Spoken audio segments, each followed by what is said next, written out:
আসসালামু আলাইকুম। কেমন আছেন আপনারা সবাই?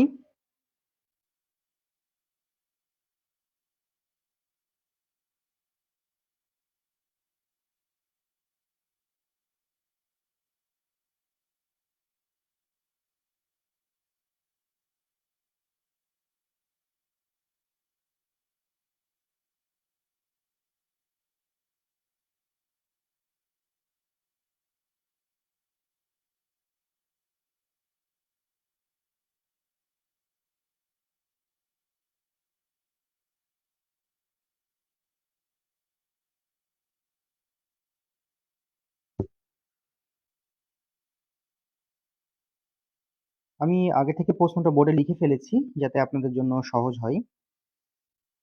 আপনারা সবাই যুক্ত হলে এখনই শুরু করব ইনশাআল্লাহ।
এর আগের ক্লাসের ম্যাথ পিডিএফ ছিল তো? এটা হচ্ছে পিডিএফ এর ৯ নম্বর ম্যাথ। ওয়ালাইকুম আসসালাম।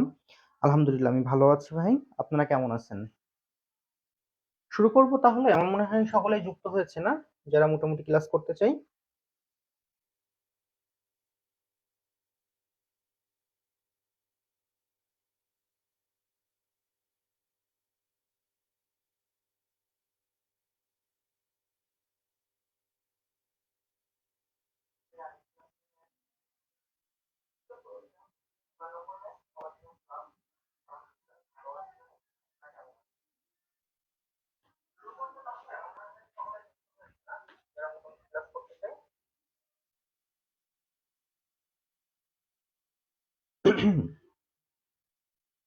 ওয়ালাইকুম আসসালাম। না, না আজকে ক্লাস ৬ তো। গতদিন না ৫ নম্বর ক্লাস হয়েছিল? ঠিক আছে চলেন আমরা তাহলে শুরু করি, হ্যাঁ? প্রথমেই শুভ সকাল আপনাদের সবাইকে। আসসালামু আলাইকুম। আর অসংখ্য ধন্যবাদ গতকালকে রাতে আমাকে ছুটি দেওয়ার জন্য। এখন ইনশাআল্লাহ অনেক সুন্দর করে আমরা ক্লাসটি নিতে পারবো। আমাদের আজকের ক্লাসের ম্যাথে যে বিষয়টি বলছে, সেটা হচ্ছে আমাদের ম্যাথে বলছে যে Canon company is faced with a decision to purchase or acquiring an equipment।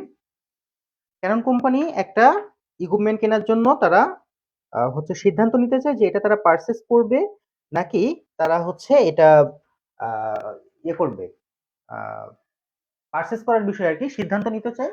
The cost of the equipment is টাকা ২,৫০,০০০। যে ইকুইপমেন্টের খরচ হচ্ছে আজকে ৫ নম্বর ক্লাস? আচ্ছা ঠিক আছে। পরে তাহলে ক্লাস নাম্বার ঠিক করে নিচ্ছি। Uh the cost of the company is টাকা ২,৫০,০০০। কোম্পানির খরচ হচ্ছে 2,50,000। It has a life of 5 year, যার লাইফ হচ্ছে 5 বছর। The equipment can be obtain and on lease by paying in advance equal lease rent annually. লিজের টাকাটি তাদেরকে অগ্রিম পরিশোধ করতে হবে বছরের শুরুতে। যদি তারা এটা লিজ নিতে চায় কোম্পানির কাছ থেকে, তাহলে লিজের যে টাকা সেটা প্রতি বছর সমান আকারে পরিশোধ করতে হবে এবং অগ্রিম। The leasing company desire a return of 10%।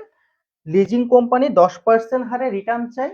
Canon company can also buy the equipment by taking loan for DDBL with 15% interest.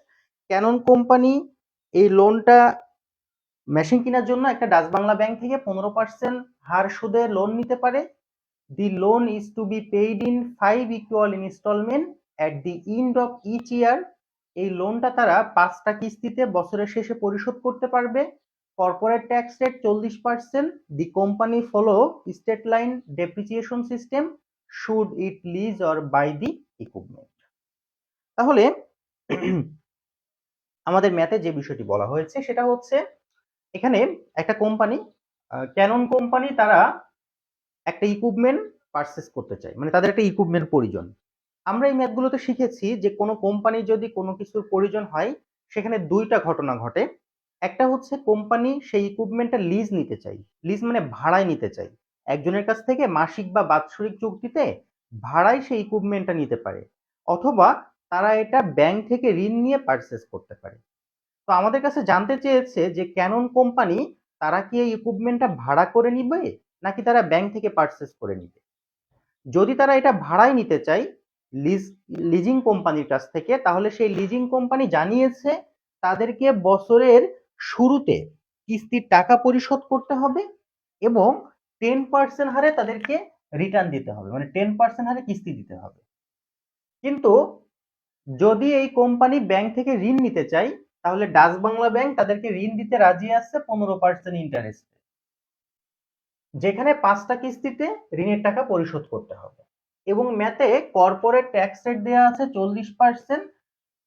Canon company তারা স্টেট লাইন বেসিস ডেপ্রিসিয়েশনে তাদের হিসাব ক্যালকুলেশন করে থাকে। Should it lease or buy the equipment. এখন এই ইকুইপমেন্টটা কি lease নিবে নাকি পারচেস করবে, সেটা আমাদের কাছে জানতে চাই।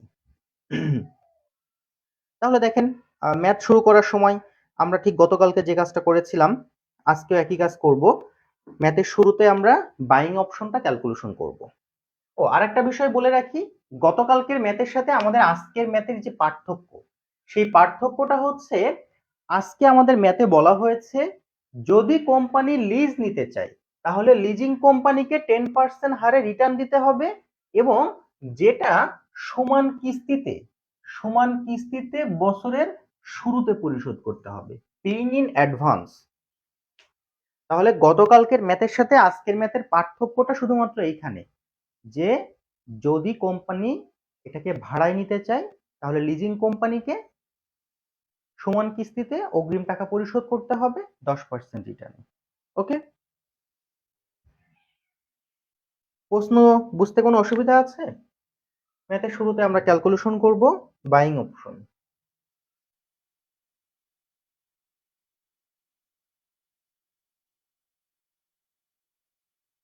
আমরা জানি ম্যাথে কি কি দেওয়া আছে, একটু লিখে ফেলি। ম্যাথে বলছে যে একটা ইকুইপমেন্ট পারচেজ করতে চাই যার দাম 2,50,000 টাকা।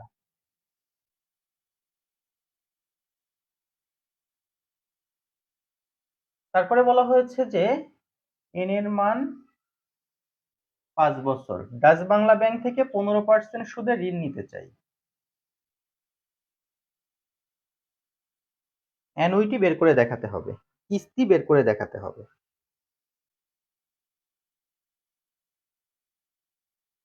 আমরা জানি কিস্তি নির্ণয়ের সূত্র হলো a by i on minus on by on plus i to the power n। Present value annuity দেওয়া আছে 2,50,000। আয়ের মান দেয়া আছে 15%,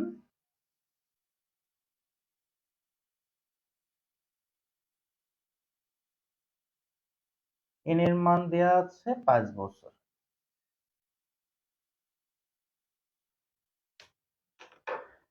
এটাকে যদি আমরা ক্যালকুলেশন করে দিই তাহলে আমাদের কিস্তি আসে ৭৪,৫৮২ টাকা। আমরা গতকালকের ক্লাসে শিখেছি এই ম্যাথগুলো করার জন্য আমাদেরকে ৩টা ওয়ার্কিং করতে হয় প্রথমে। একটা হচ্ছে অ্যানুইটির মান নির্ণয় করতে হয়, মানে কিস্তি। আরেকটা হলো ডেপ্রিসিয়েশন নির্ণয় করতে হয়। ডেপ্রিসিয়েশন বের করার সূত্র হলো কস্ট মাইনাস সেলভেজ ভ্যালু ভাগ ইউজফুল লাইফ। আমাদের মেশিনের কস্ট 2,50,000, কোনো সেলভেজ ভ্যালু দেয়া নেই, টোটাল বছর দেয়া আছে 5 বছর। ক্যালকুলেশন করলে আসে 50,000। এরপরে আমাদেরকে আরেকটা ওয়ার্কিং নাম্বার 3 বের করতে হয়, যেখানে ডিসকাউন্ট রেট অথবা পিভি ফ্যাক্টর, যা বের করার সূত্র হচ্ছে interest into 1 minus tax rate. আমাদের ম্যাথে ইন্টারেস্ট দেয়া আছে, যদি এটা ব্যাংক থেকে লোন নিতে চাই তাহলে 15% ইন্টারেস্টে লোন নিতে হবে, আর ট্যাক্স রেট দেয়া আছে 40%। এটাকে যদি আমরা ক্যালকুলেশন করি তাহলে পিভি ফ্যাক্টরের মান আসবে 9%। তাহলে আমরা একটা বিষয় দেখি যে আমাদের যখন এই টাইপের ম্যাথগুলো ক্যালকুলেশন করতে হয় তখন বাইং অপশনে সব সময়ের জন্য 3টা রিকোয়ারমেন্ট বের করে নিতে হয়। অনেক সময় ম্যাথে আপনি লক্ষ্য করবেন এই এটাকে বলা হয় কি অ্যানুইটি, কিস্তি। অনেক সময় ম্যাথে আপনি লক্ষ্য করবেন যে কিস্তির মান অলরেডি দেয়া থাকবে, সেখানে ম্যাথে সরাসরি বলে দিবে যে ব্যাংক থেকে যদি ঋণ নিতে চান তাহলে আপনাকে ৭৪,৫৮২ টাকা কিস্তি দিতে হবে। তবে এটা বেশিরভাগ সময় বলে দেয়া থাকে না। 99% ম্যাথে আপনাকে নিজে থেকেই ক্যালকুলেশন করে এটা বের করে নিতে হবে কিস্তির মানটা। এরপরে সব সময়ের জন্য ডেপ্রিসিয়েশন আপনাকে বের করাই লাগবে, এটা কখনোই বলা থাকে না। 90% ম্যাথে পিভি ফ্যাক্টর আপনাকে বের করাই লাগবে, এটা বলা থাকে না। 10% ম্যাথে বলা থাকে। তাহলে ম্যাথ শুরু করার আগে এই 3টা ওয়ার্কিং আমি সব সময়ের জন্য করে নিব। বিষয়টা যদি বুঝতে পেরে থাকি কষ্ট করে লিখে দিব ডান।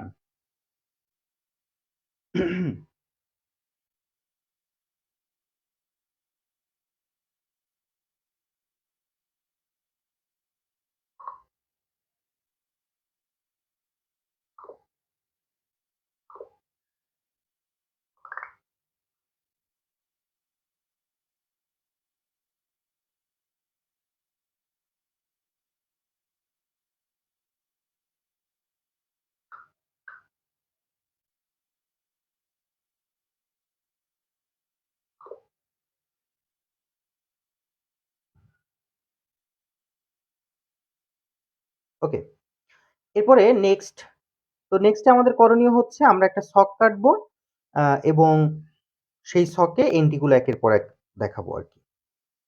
চলেন তাহলে আমরা একটু ছকের দিকে যাই।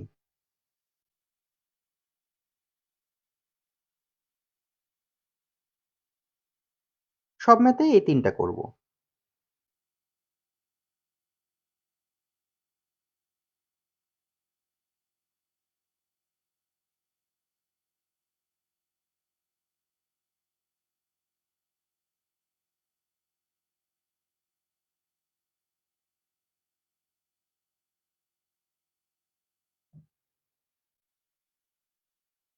আচ্ছা, এই 3টা তথ্য তো একটু রাখার দরকার ছিল। আমি রাখছি না, নিশ্চয়ই আপনাদের খাতায় তো থাকছেই অথবা স্ক্রিনশটে।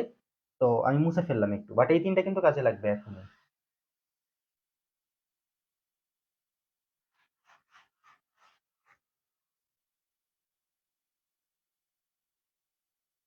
আমার স্কেলটা কোথায় রাখলাম?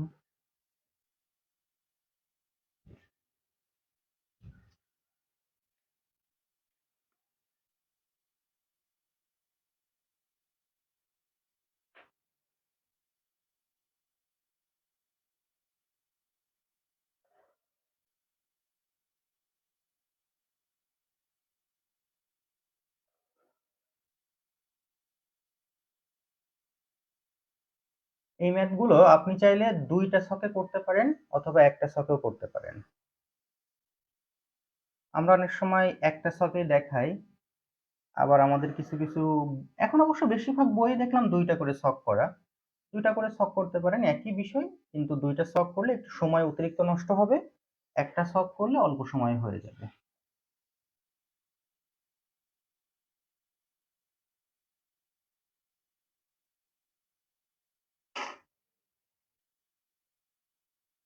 ওয়ালাইকুম আসসালাম।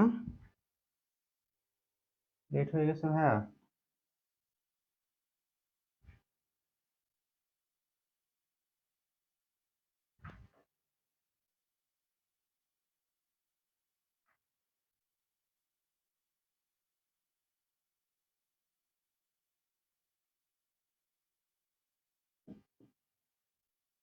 5টা ঘর হয়ে গেছে। আচ্ছা, ছকের শুরুতে আমরা লিখবো ইয়ার। যেহেতু আমাদের ম্যাথটা 5 বছরের, তাই ইয়ারে 5টা। ইয়ারের পরে আমাদেরকে লিখতে হয় লোন বিগিনিং।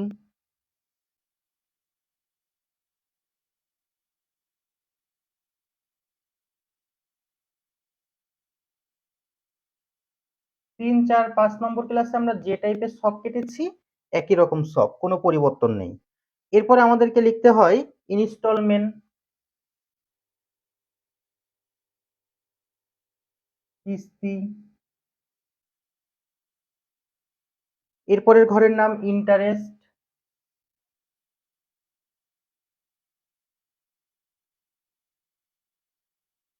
এরপরে আমাদেরকে প্রিন্সিপাল পেমেন্ট।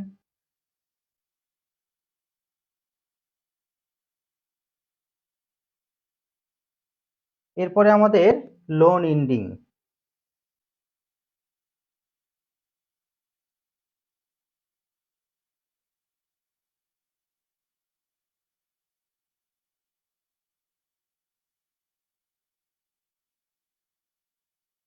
এই ম্যাথ আপনার আগের ভিডিও দেখে করে ফেলছে। আচ্ছা, অসংখ্য ধন্যবাদ।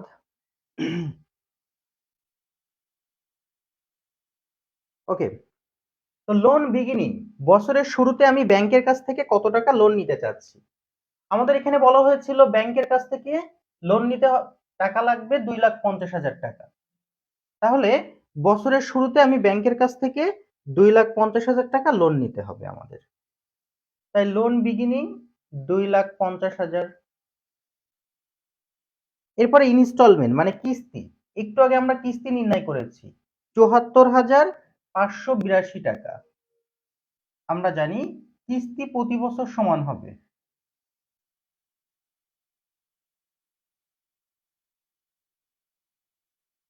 কিস্তি প্রতি বছর সমান হবে, তাই সবগুলোতেই 74,582 টাকা। এরপরে ইন্টারেস্ট, আমাদের ম্যাথে বলা হয়েছিল ব্যাংক থেকে লোন নিলে 15% হারে ইন্টারেস্ট দিতে হবে। তাহলে এই 2,50,000 টাকার উপরে 15% ইন্টারেস্ট কাটতে হবে, 37,500 টাকা। আমরা কিন্তু এই যে ঘর দেখাচ্ছি এই পর্যন্ত, এই ঘরের কাজ কিন্তু বিগত 3-4টা ক্লাসে আমরা রেগুলার শিখেছি। এরপরে প্রিন্সিপাল পেমেন্ট, ইনস্টলমেন্ট থেকে শুধু যদি সুদের টাকা বাদ দিই তাহলে পাওয়া যায় প্রিন্সিপাল পেমেন্ট 37,082 টাকা। লোন ইন্ডিং, বছরের শেষে ব্যাংক আমাদের কাছে আর কত টাকা পাবে। বছরের শুরুতে পাইতো 2,50,000 টাকা, যার ভিতরে আমরা পরিশোধ করেছি প্রিন্সিপাল পেমেন্ট 37,082 টাকা। বছরের শেষে ব্যাংক আমাদের কাছে এখনো 2,12,918 টাকা পাবে। এই 2,12,918 টাকা এইটা আবার 2 নম্বর বছরের শুরুতে চলে আসবে। আমি বিষয়টা আরেকবার একটু বুঝিয়ে দিচ্ছি। প্রথমে আমরা লিখব হচ্ছে ইয়ার, তারপরে লোন বিগিনিং। লোন বিগিনিং হলো যে টাকা ব্যাংক থেকে ঋণ নিতে চাচ্ছি। ব্যাংক থেকে আমরা ঋণ নিতে চাচ্ছি 2,50,000 টাকা, সেটা লিখলাম। এরপরে আমরা যে কিস্তি নির্ণয় করেছি সবগুলো কিস্তি লিখব। ইন্টারেস্ট, ব্যাংক বলেছিল 15% সুদে আমাদেরকে লোন দিবে, তাহলে ইন্টারেস্ট 15%। এই 2,50,000-এর উপরে 15% কাটলে আসে 3750 টাকা, সরি 37,500 টাকা, 37,500 টাকা। এই 37,500 টাকা থেকে 74,582 টাকাকে বিয়োগ করলে প্রিন্সিপাল পেমেন্ট পাওয়া যায় 37,082 টাকা। তাহলে আমি কিস্তি দিলাম 74,582 টাকা, যার মধ্যে সুদ ছিল 37,500 আর আমার অরিজিনাল টাকা ছিল 37,082, দুইটা মিলে ইনস্টলমেন্ট হয়। এবার বছরের শেষে ব্যাংক আমার কাছে কত পাবে? বছরের শুরুতে ব্যাংক আমার কাছে পেত হচ্ছে 2,50,000, যার ভিতরে আমি প্রিন্সিপাল পেমেন্ট প্রদান করতে পেরেছি 37,082 টাকা। বছরের শেষে 2,12,918 টাকা ব্যাংক আমার কাছে এখনো পাবে। এই পর্যন্ত যদি আমরা বুঝতে পেরে থাকি তাহলে কষ্ট করে ডান লিখে দিব।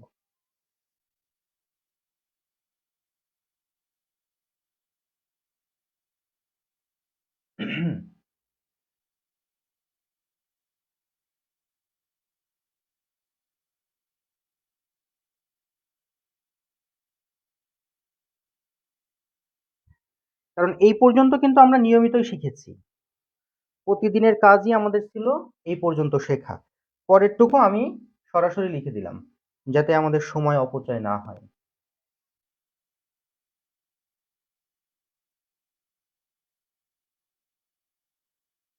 আপনাদের এই ক্লাসগুলো যদি আমি ডিজিটাল বোর্ডে নিতে পারতাম না, খুব ভালো হতো। অল্প টাইমে এই অধ্যায়টা শেষ করে দিতে পারতাম।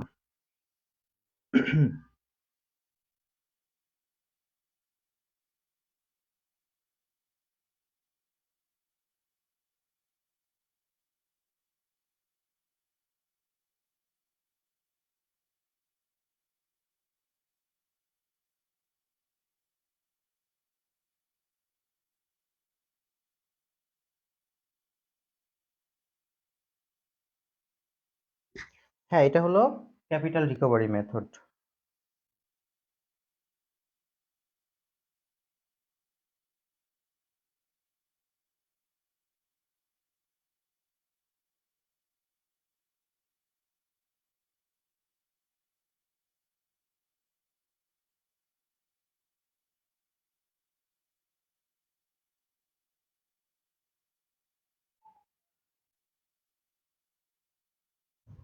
ডিজিটাল ভালো লাগে না?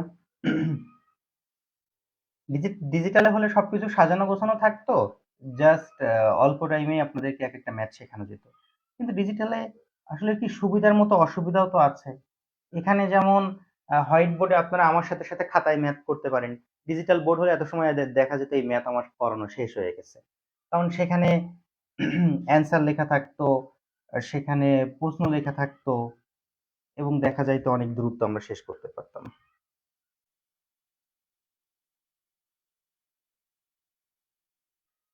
আচ্ছা, তো আমরা এ পর্যন্ত সব কাটলাম, হ্যাঁ? এ পর্যন্ত যদি সমস্যা হয় আমাকে বলতে পারেন যে ভাইয়া আমি এত নম্বর ঘর বুঝতে পারি যে ঘরের নাম্বারিং করেছি আমি 1 2 3 4 5 6 7। সমস্যা হলে বলেন যে ভাইয়া আমার এত নম্বর বুঝতে পারিনি, তো আমি অবশ্যই আবারও বোঝাবো। এরপরে আমাদেরকে যে ঘরটা কাটতে হবে সেটা হচ্ছে ডেপ্রিসিয়েশন।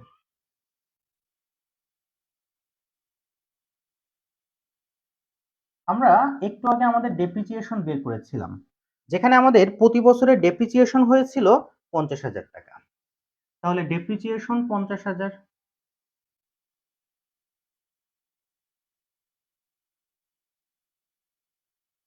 এটা কোথায় পাচ্ছি? ওয়ার্কিং নাম্বার 2 এ। ওয়ার্কিং নাম্বার 2 এ আমরা ডেপ্রিসিয়েশন বের বের করে নিয়েছিলাম 50,000 টাকা। এরপরে আমরা বের করব টোটাল।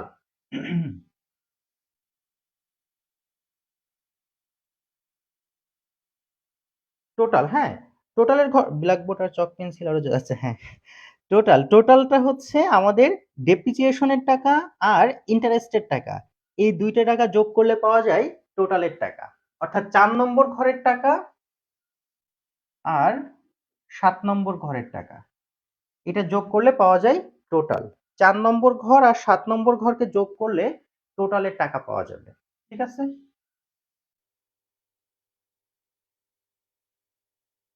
তো 4 নম্বর ঘরে আছে 37,500 টাকা আর এখানে আছে 50,000 টাকা। এই 37,500 আর 50,000 এটাকে যোগ করলে টোটাল পাওয়া যায়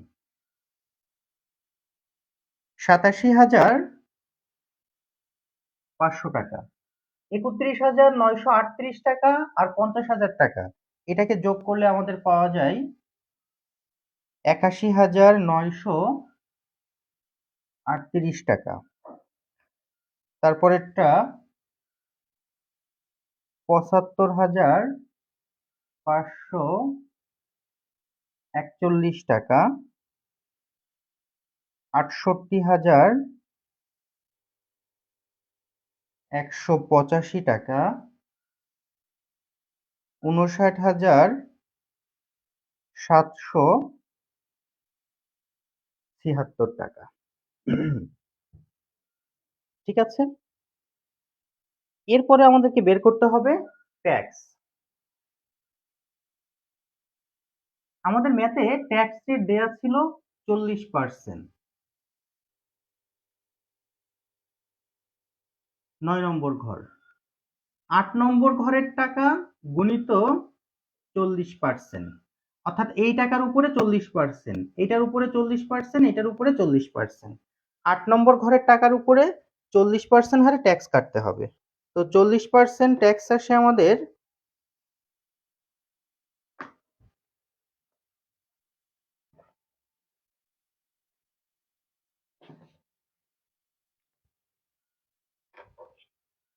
আসসালামু আলাইকুম। ওয়ালাইকুম আসসালাম। তো আমি তো ক্লাস নিচ্ছি, আপনি একটু কষ্ট করে 20 মিনিট পরে ফোন দেন। আচ্ছা,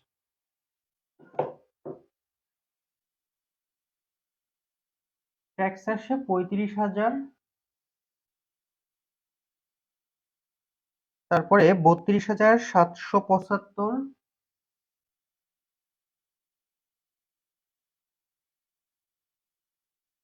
30,216, 27,274, 23,898। এটা হচ্ছে আমাদের ট্যাক্স। এরপর কমেন্ট হারাই গেল কেন আপনাদের?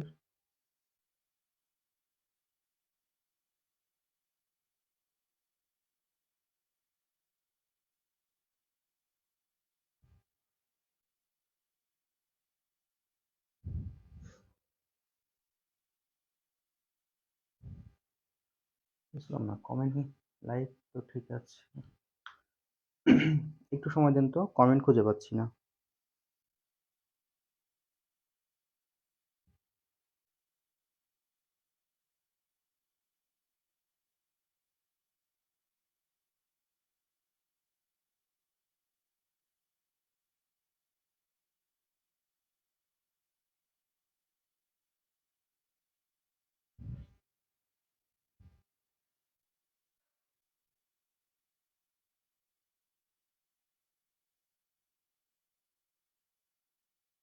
আচ্ছা, পরে দেখছি কমেন্ট।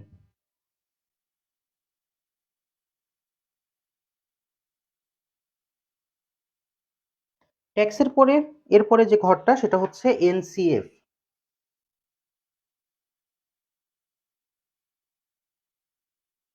NEET cash flow. হ্যাঁ, এনসিএফ এর এই ঘরটা আমাদের পাওয়া যায় আমাদের যে ম্যাথের হচ্ছে আপনার ইনস্টলমেন্ট আছে, সেই ইনস্টলমেন্টের টাকা থেকে আমাদের যে ট্যাক্স রেট সেটাকে বাদ দিলে এনসিএফ পাওয়া যায়। 3 নম্বর থেকে 9 নম্বরটাকে বাদ দিব, অর্থাৎ ইনস্টলমেন্ট থেকে ট্যাক্স রেটকে বিয়োগ করলে নিট ক্যাশ ফ্লো পাওয়া যাবে আমাদের। তো এখানে আসে 39,582, 41,807, 44,366, 47,308, 50,684। কোনো সমস্যা আছে কিনা একটু চেক করেন বুঝতে। আমি তত সময় একটু কমেন্টটা পড়ার কোনো ব্যবস্থা করা যায় কিনা দেখি।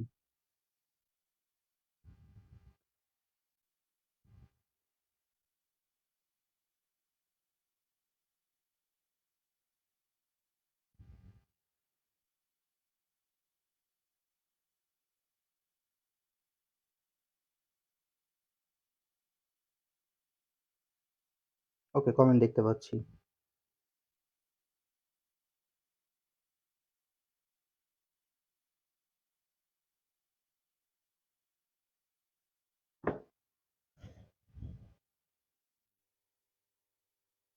হ্যাঁ, ক্লাসে কথা বললে স্যার ডাস্টার চেলে দিত নাকি বললেন?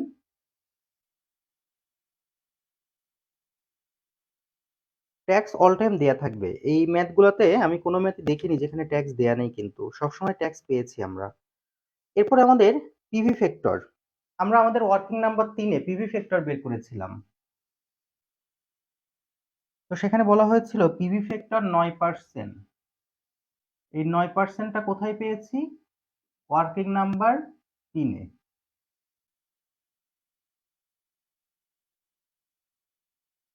পিভি ফ্যাক্টর ৯% কিভাবে বের করা যায়? আমরা প্রথমে সায়েন্টিফিক ক্যালকুলেটর নিব।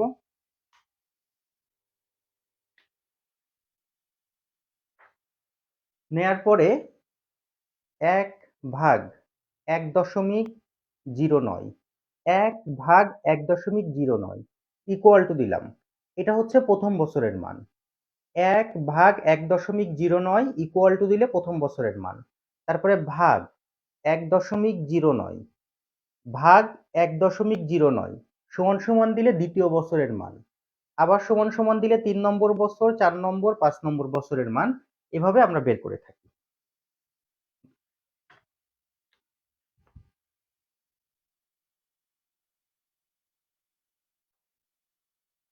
তাহলে পিভি ফ্যাক্টর 0.917, 0.841, 0.772, 0.708, 0.649।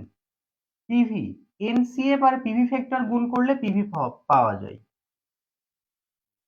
এই যে এই টাকা আর এইটাকে গুণ করলে এটা হবে, এইটা আর এটা গুণ করলে এটা, এটা আর এটা গুণ করলে এটা।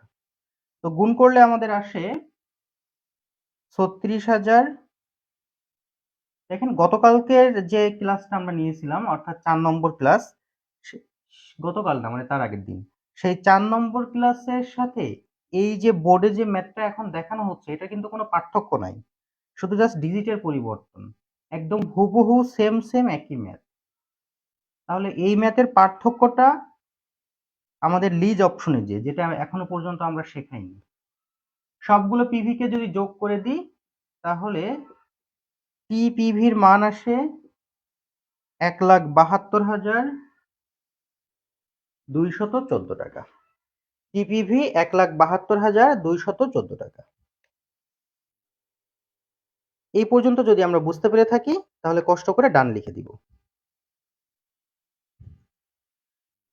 এই ম্যাথের সাথে আমাদের আগের ম্যাথের কোনো পার্থক্য নাই। আগের ম্যাথ মানে গতকালকের ম্যাথ যেটা।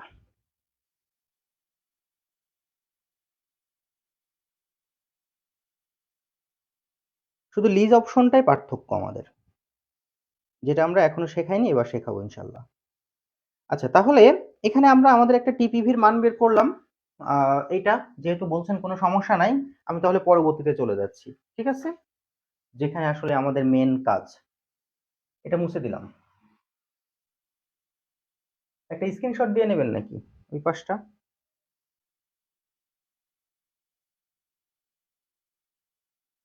এই ম্যাথগুলো শেখাতে বেশ লং টাইম লাগে, তাই না? গত বছরের ক্লাস যখন এটা আমি কালকে রাত্রে আপনাদেরকে রেকর্ড দিয়েছিলাম, সেখানে চেক করলাম ১ ঘন্টা ১ মিনিট লাগছে এই একটা ম্যাথ শেখাতে। আজকে তো আমি মোটামুটি ওই করছি, হচ্ছে দেখা যায় আগে থেকে বোর্ডে প্রশ্নটা লিখে রেখেছিলাম, তার জন্য হয়তো সময় ১০-১৫ মিনিট কম লাগতে পারে।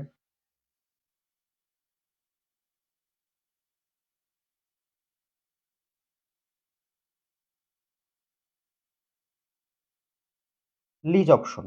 আমরা যদি লক্ষ্য করি তাহলে মিম আপু, আমি সকাল থেকে বিশ্বাস করেন এক ঢোক পানি পর্যন্ত খাওয়ার সুযোগ পাইনি। কারণ মানে সকাল থেকে উঠেই এসএমএস রেসপন্স করা, ফোন কল রিসিভ করা, তারপরে হচ্ছে আপনাদের ক্লাস, মানে বোর্ডে ম্যাথ লিখেছি, বোর্ড ক্লিন করেছি, সব মিলে আমি মানে রুম থেকে বের হওয়ারই সুযোগ পাইনি, এখনো পানিও খাইনি আমি। আচ্ছা, তো লিজ অপশন, হ্যাঁ, লিজ অপশনে আমাদেরকে যে বিষয়টি বলছে সেটা হলো লিজ অপশনে কোম্পানি 10% হারে রিটার্ন চাই। আমরা গতকাল যখন ম্যাথ করেছিলাম সেখানে আমরা লক্ষ্য করেছিলাম যে আমাদের কিন্তু লিজের টাকা দেয়া ছিল, কিন্তু এখন লিজের কোনো টাকা দেয়া নেই। এখন বলছে লিজিং কোম্পানি 10% হারে তারা রিটার্ন চাচ্ছে আমাদের কাছে, আর তাদেরকে পেইং ইন অ্যাডভান্স, অগ্রিম টাকা পরিশোধ করতে হবে। তাহলে এইটা মূলত আমাদের পার্থক্য। ঠিক আছে, থিওরি ক্লাস নিব ইনশাল্লাহ। আমি হচ্ছে থিওরির জন্য ওই যে শিক্ষক নিয়েছি, হয়তো আর একটা সপ্তাহ মতো সময় দেন, ইনশাল্লাহ থিওরি নিয়ে আমরা কাজ করব ভাই। কারণ থিওরিতে প্রচুর ফেল করতেছে, আর থিওরি সম্পূর্ণ ফ্রি, মানে আপনারা যারা আমাদের 3টা কোর্সে ভর্তি আছেন তাদের জন্য কোনো টাকা পয়সা না, সম্পূর্ণ ফ্রিতে আমি থিওরি শেখাবো। তো এই দেখেন আপনারা বসে বসে খাচ্ছেন আর আমাকে না দিয়ে। ভাই খাওয়ার কথা বলেন না, আমার ক্ষুধা লেগে যাবে। লিজিং অপশন, লিজ অপশনে এখন ফার্স্টে করণীয় তাহলে আমাদেরকে অ্যানুইটির মান বের করতে হবে। তো অ্যানুইটি বের করার সূত্র আমরা জানি, প্রেজেন্ট ভ্যালু অ্যানুইটি সমান সমান A by i one minus one by one plus I to the power n. এখানে যদি একটা বিষয় আমরা লক্ষ্য করি, আমাদের ম্যাথে যেহেতু বলেছে যে পেইং ইন অ্যাডভান্স, বছরের শুরুতে টাকা পরিশোধ করতে হবে, তাহলে কিন্তু আমাদের ম্যাথে শেষে যে অতিরিক্ত অন প্লাস আই যুক্ত করতে হবে।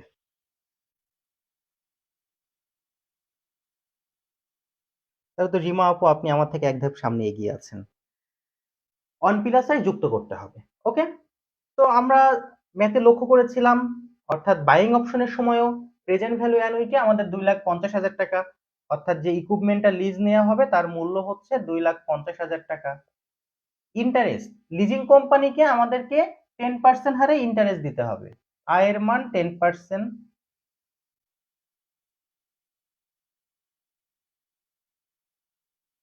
এন এর মান 5 বছর, আয়ের মান 10%। শেষে অন প্লাস আই কেন যুক্ত হলো? কারণ আমাদের ম্যাথে বলা হয়েছিল পেইং ইন অ্যাডভান্স। যদি কোনো ম্যাথে বছরের শুরুতে কথা বলা হয়ে থাকে, তাহলে আমাদের ম্যাথে এরকম ম্যাথের শেষে অন প্লাস আই যুক্ত করতে হবে। এটাকে যদি আমরা ক্যালকুলেশন করি তাহলে আমাদের কিস্তি বের হবে 59,954 টাকা। এটা আমাদের কিস্তি নির্ণয় হলো 59,954 টাকা। স্যার এখানে কেন পিভিএ বের করবো? আচ্ছা, রিমা আপু আমরা যদি একটু লক্ষ্য করি গতকালকের ম্যাথে, সেখানে কিন্তু সরাসরি আমাদের লিজের টাকা দেয়া ছিল, অর্থাৎ এই যে 59,954 টাকা, এইটা আমাদের ম্যাথে দেয়া ছিল। ঠিক আছে, এটা আমাদের ম্যাথে দেয়া ছিল, কিন্তু আমরা যদি আজকে লক্ষ্য করি, আজকে কিন্তু আমাদের ম্যাথে এটা দেয়া নেই। আজকে শুধুমাত্র আমাদের ম্যাথে বলছে যে রিটার্ন 10% হারে, 10% হারে রিটার্ন দিতে হবে। এই জন্য আমাদের নতুন করে এর মান নির্ণয় করা লাগছে।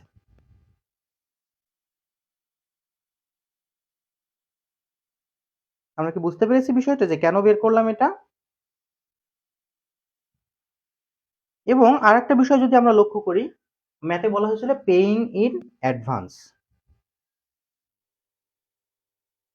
হ্যাঁ, সেলভেজ ভ্যালু দেয়া থাকলে ইফেক্ট পড়বে ভাই। সেলভেজ ভ্যালুর ম্যাথ তো আছে, সামনের দিনে সেলভেজ ভ্যালু শেখাবো।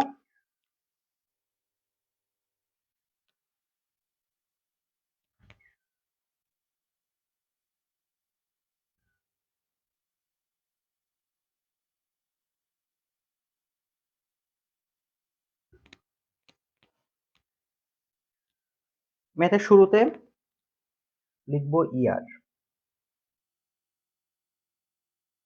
আমরা যদি একটা বিষয় লক্ষ্য করি তাহলে দেখব এখানে বলছে বছরের শুরুতে টাকা পরিশোধ করতে হবে, তাই আমাদের ম্যাথটা 0 ইয়ার থেকে শুরু হবে, 0 বছর থেকে। প্রথমে হবে 0 বছর, তারপরে 1 থেকে 4 বছর। কিন্তু আমরা যখন গতকালকের ম্যাথ ক্যালকুলেশন করেছিলাম সেখানে কিন্তু এরকম কোনো 0 বছর থেকে শুরু হয়নি, সরাসরি 1 থেকে 5 বছর লিখেছিলাম।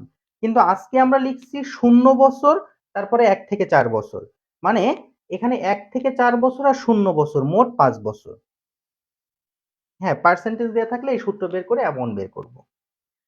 এরপরে অ্যানুয়াল লিজ, লিজের টাকা অথবা ইনস্টলমেন্ট যে কোনো একটা লিখতে পারেন।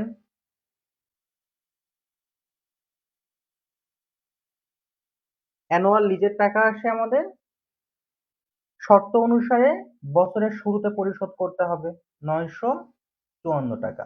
বছরের শুরুতে একবার পরিশোধ করলাম লিজের টাকা, আর পরবর্তী 4 বছরে পরিশোধ করলাম লিজের টাকা। তাহলে কিন্তু আমাদের মোট 5 বছরে লিজের টাকা পরিশোধ করতে বলেছিল, 5 বছর শেষ। ঠিক আছে, আমি তো এখনো লিজ অপশন শেখাইনি। জুই তাহলে মাথার উপর দিয়ে গেল কিভাবে? এই তো আপু, আগে থেকে যদি ব্রেন রে বলেন যে লিজ অপশন মাথার উপর দিয়ে যাচ্ছে, আপনি তো কিছুই বুঝতে পারবেন না। আর আমি তো এখনো শেখাইনি, এখনো কোনো ঝামেলাই আসেনি এতে।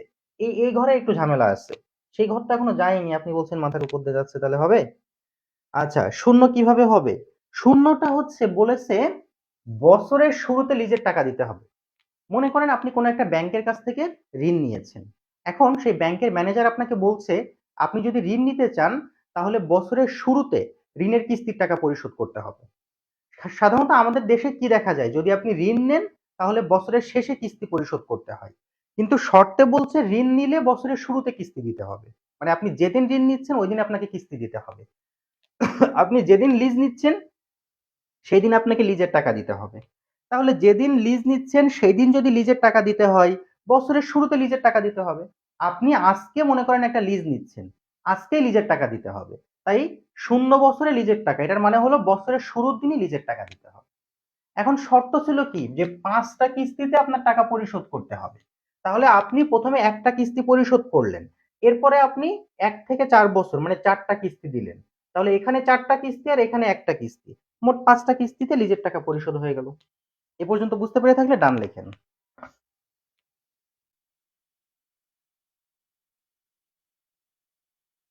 এরপরে আমাদেরকে যে বিষয়টি বের করতে হবে সেটা হলো ট্যাক্স রেট।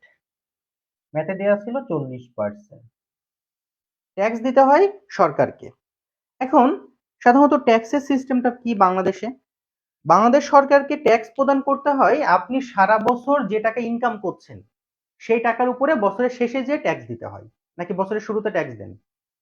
ট্যাক্স তো প্রদান করতে হয় আপনার ইনকামের উপরে ভিত্তি করে, তাই না? তো আপনি তো এখন ইনকাম শুরুই করেননি, তাহলে বছরের শুরুতে আপনি কিভাবে ট্যাক্স প্রদান করবেন সরকারকে? তাহলে ট্যাক্স হয় সবসময় বছরের শেষে যে সরকারকে ট্যাক্স দিতে হয়। কখনোই বছরের শুরুতে কোনো ট্যাক্সই প্রদান করা লাগে না, সবসময় বছরের শেষে যে ট্যাক্স প্রদান করতে হয়। তাহলে এই শুরুর বছরে কোনো ট্যাক্স দেওয়া লাগবে না, ট্যাক্স দিতে হবে এইখানে এসে। তাহলে এই টাকার উপরে 40% ট্যাক্স আসে 23,982 টাকা। এখন আমি এইখানে ট্যাক্সের টাকা কেন বসালাম না?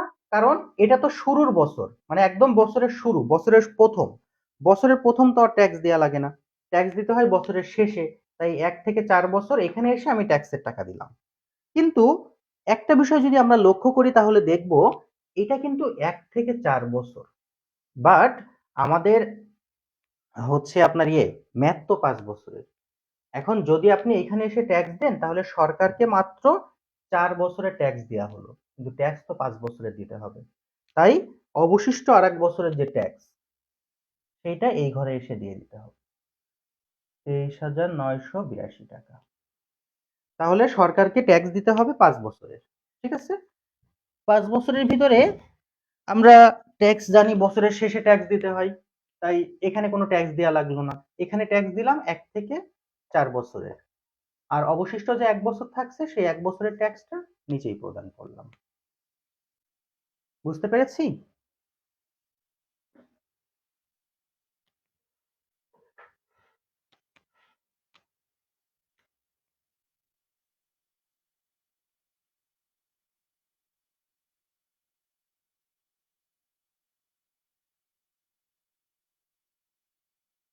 এরপরের ঘরের নাম হচ্ছে এনসিএফ। এনসিএফ হচ্ছে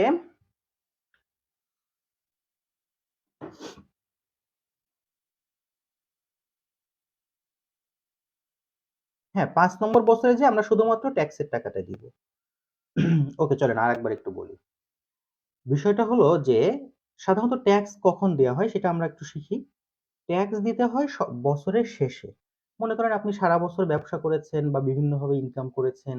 সেই ইনকামের টাকা বছরের শেষে ট্যাক্স হিসেবে সেখান থেকে কিছু পার্সেন্টেজ সরকারকে প্রদান করতে হয়। তো আমরা যে ম্যাথ ক্যালকুলেশন করছি, এখানে ম্যাথের শুরুতে 0 তম বছর।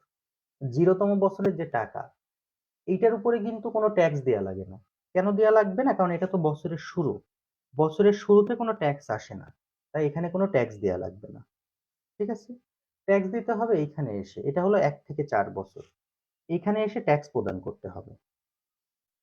না, এখানে আফটার বিফোর এই ধরনের কোনো ঝামেলাই নেই নিবিড় ভাই।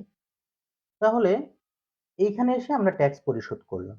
কিন্তু সমস্যা যেটা দেখা দিল সেটা হচ্ছে এই ঘরে যদি আপনি ট্যাক্স পরিশোধ করেন, এই ঘরটা হলো ১ থেকে ৪ বছরের ঘর। তার মানে এখানে এসে মাত্র ৪ বছরের ট্যাক্স পরিশোধ করতে পেরেছেন। কিন্তু ম্যাথ ক্যালকুলেশন হচ্ছে ৫ বছরের। তাই এইখানে ৪ বছরের ট্যাক্স পরিশোধ করেছেন, অবশিষ্ট ১ বছরের ট্যাক্সটা নিচেই যেয়ে দেখিয়ে দিয়েছেন। কারণ ট্যাক্স সবসময় বছরের শেষে দিতে হয়। তাহলে এখানে ১ বছর আর এখানে ৪ বছর। মোট ৫ বছর। এরপরে এনসিএফ, নিট ক্যাশ ফ্লো। কিভাবে পাওয়া যায়? ২ নম্বর ঘর থেকে ৩ নম্বর ঘর বাদ দিলে এনসিএফ পাওয়া যায়। এটা হলো ২ নম্বর ঘর, এটা হলো ৩ নম্বর ঘর। এটা থেকে এইটাকে যদি বিয়োগ করি তাহলে এনসিএফ এটাই আসে।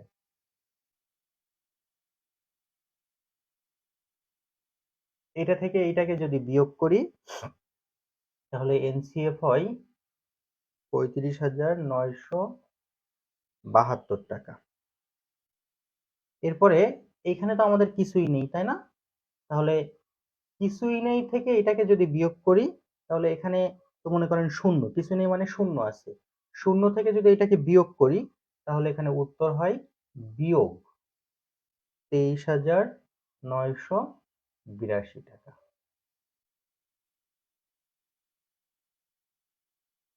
এরপরে ঘরের নাম হচ্ছে পিভি ফ্যাক্টর।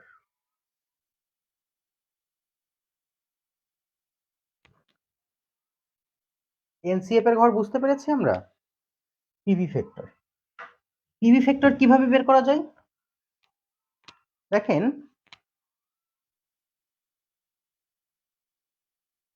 আমরা তো জানি যে পিভি ফ্যাক্টর ক্যালকুলেটরে বের করতে হয় ১/১.০৯।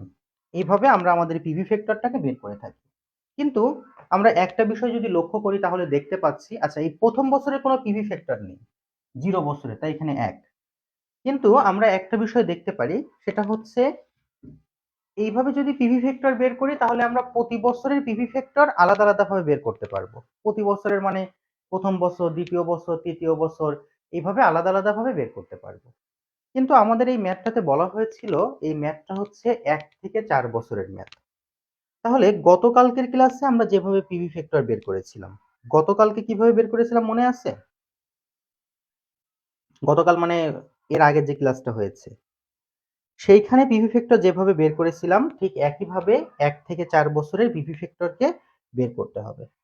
তো ১ থেকে ৪ বছরের পিভি ফ্যাক্টর বের করার জন্য আমরা যে সূত্র ইউজ করতে পারি সেটা হচ্ছে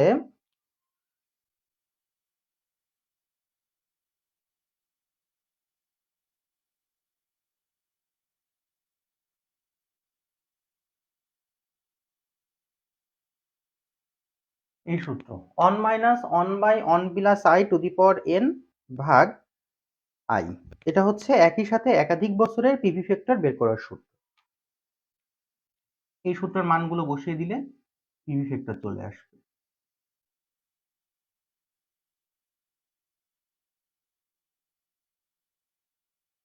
এন এর মান ৫ বছর, আয়ের মান ৯% মানে ০.০৯। ক্যালকুলেশন করলে এখানে আমাদের পিভি ফ্যাক্টর এসে দাঁড়ায় ৩.২৩৯৭।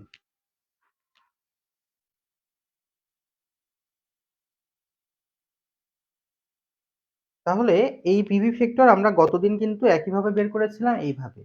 এভাবে কেন বের করতে হবে? কারণ আমাদের ম্যাথটা হলো ১ থেকে ৪ বছরের ম্যাথ। তাই পিভি ফ্যাক্টরটা এইভাবে বের করতে হবে। ৩. 2397। এবার আমাদের অবশিষ্ট থাকছে 5 নম্বর বছর, তাই না? ও সরি সরি, এখানে 4 হবে। 4 কেন হবে? কারণ এটা তো 1 থেকে 4 বছরের মেয়াদ, তাই 4 হবে। এখানে 15% আয়ের মান কেন হলো না? এটা আসলে আয়ের মান না ভাই, এটা এটা আসলে ইন্টারেস্ট না। এই এই আয় মানে হলো আমরা তো এখানে পিভি ফ্যাক্টর বের করছি। তো আমাদের যে ডিসকাউন্ট রেট ছিল বা যে ডিসকাউন্ট ফ্যাক্টর ছিল, সেই ডিসকাউন্ট ফ্যাক্টরের মানটা এটা। এরপরে আমাদেরকে আরেকটা বিষয় হলো 5 নম্বর বছরের পিভিটা জানতে হবে। তো আমি আপনাদেরকে একটা মানে শর্টকাট বুদ্ধি শিখিয়েছিলাম যে 5 নম্বর বছরের পিভি ফ্যাক্টরটা কষ্ট করে আপনাকে আর ক্যালকুলেশন করা লাগবে না। এইটা কেন করা লাগবে না? কারণ আপনার কাছে এর আগে যে ছকটা আছে না, ওই বাইং অপশনের যে ছক, সেই বাইং অপশনের 5 নম্বর বছরের যে পিভি ফ্যাক্টর সেটাকে এখানে লিখে দিলেই হবে। ওই যে একটু আগে যে বাইং অপশন বের করেছিলেন না এখানে, সেখানে পিভি ফ্যাক্টর নামে যে 5 নম্বর বছরে যে পিভির মানটা ছিল, সেই মানটা বসিয়ে দিলেই হয়ে যাবে। আর যদি ক্যালকুলেশন করতে চান তাহলে শুধুমাত্র 5 নম্বরের পিভি ক্যালকুলেশন করার সূত্র আছে।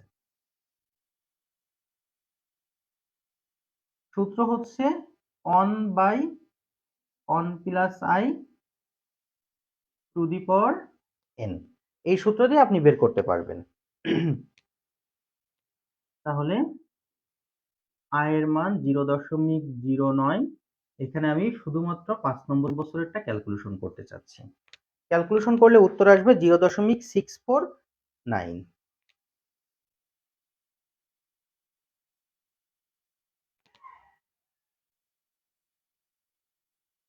তাহলে এই 0.649 এটা কোথায় পাওয়া যাবে?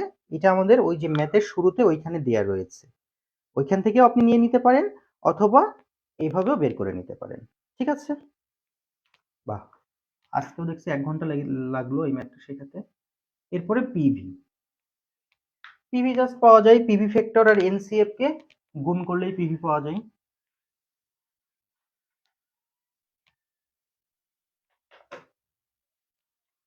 একের সাথে এটাকে গুণ করলে এটাই হয়, এটার সাথে এটাকে যদি আমরা গুণ করি তাহলে পাওয়া যায় 1,16,538। এইটা আর এটা যদি গুণ করে দিই তাহলে পাওয়া যায় -15,586। সবগুলোকে এইটা এটা যোগ, আর এটা তো মাইনাস ফিগারে আছে, এটা কিন্তু মাইনাস ফিগার, এই যে ব্র্যাকেট মানে মাইনাস ফিগার। কেন মাইনাস ফিগার হয়েছে? কারণ এখানে ছিল শূন্য, তাই শূন্য বিয়োগ এইটা, তার মানে বিয়োগ এইটাই হয়। ক্যালকুলেশন করলে টিপিভি হয় 1,60,906 টাকা। তাহলে টিপিভির মান 1,60,906 টাকা। আর এটা হচ্ছে লিজ অপশনে। আমরা যদি বাইং অপশনটা খেয়াল করি, আমাদের বাইং অপশনে টাকা হয়েছিল 1,72,214 টাকা।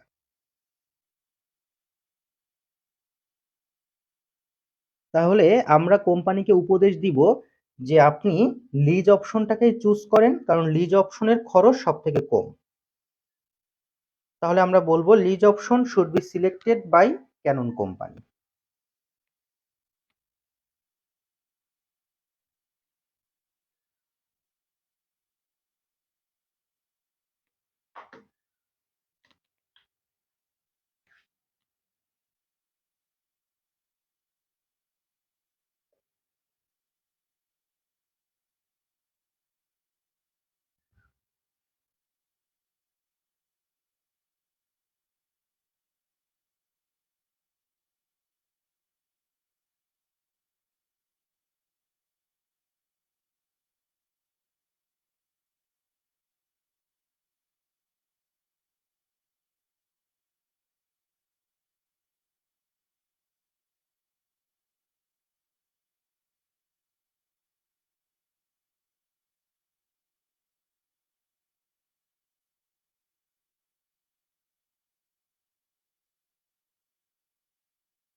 5 নম্বর ছকটা হলো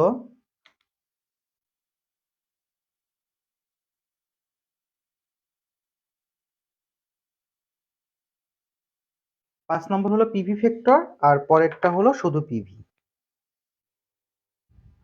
তো এটা হলো পিভি ফ্যাক্টর আর এটা হলো পিভি।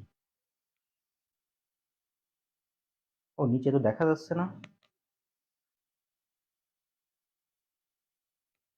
তাহলে আমরা বলবো যে lease option should be selected by Canon company because their PV is lower than buying option. বুঝতে পেরে থাকলে ডান লিখে দিই।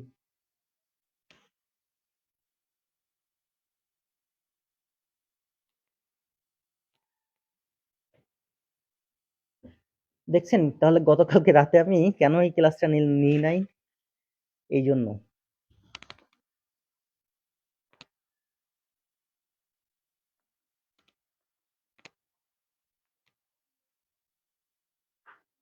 এটা হচ্ছে হোমওয়ার্ক।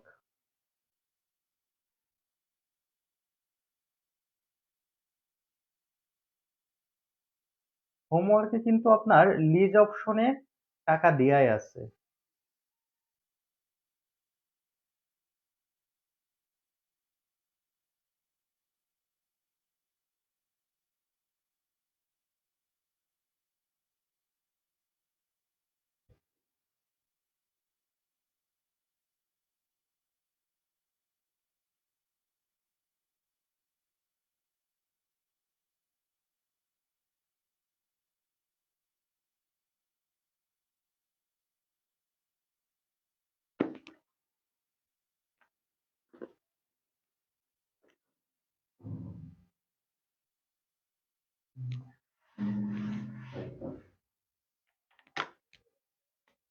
হোমওয়ার্কের অ্যান্সার লিজ অপশনে 4,65,504, একটু কম বেশি হতেই পারে, এটা নিয়ে চিন্তার কোনো কারণ নাই।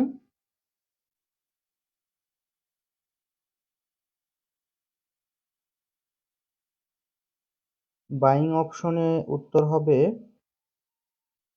6,20,967। আচ্ছা, সেলভেজ ভ্যালু দেওয়া আছে না? সেলভেজ ভ্যালুটা শুধুমাত্র ডেপ্রিসিয়েশনে কাজে লাগাবেন আর কোথাও কাজ করার দরকার নেই। সেলভেজ ভ্যালুটা শুধুমাত্র ডেপ্রিসিয়েশনে কাজ করবেন আর কোথাও দরকার নেই। ওকে, ঠিক আছে, তাহলে বিদায় নিচ্ছি। আল্লাহ হাফেজ, দেখা হবে পরবর্তী ক্লাসে। আসসালামু আলাইকুম।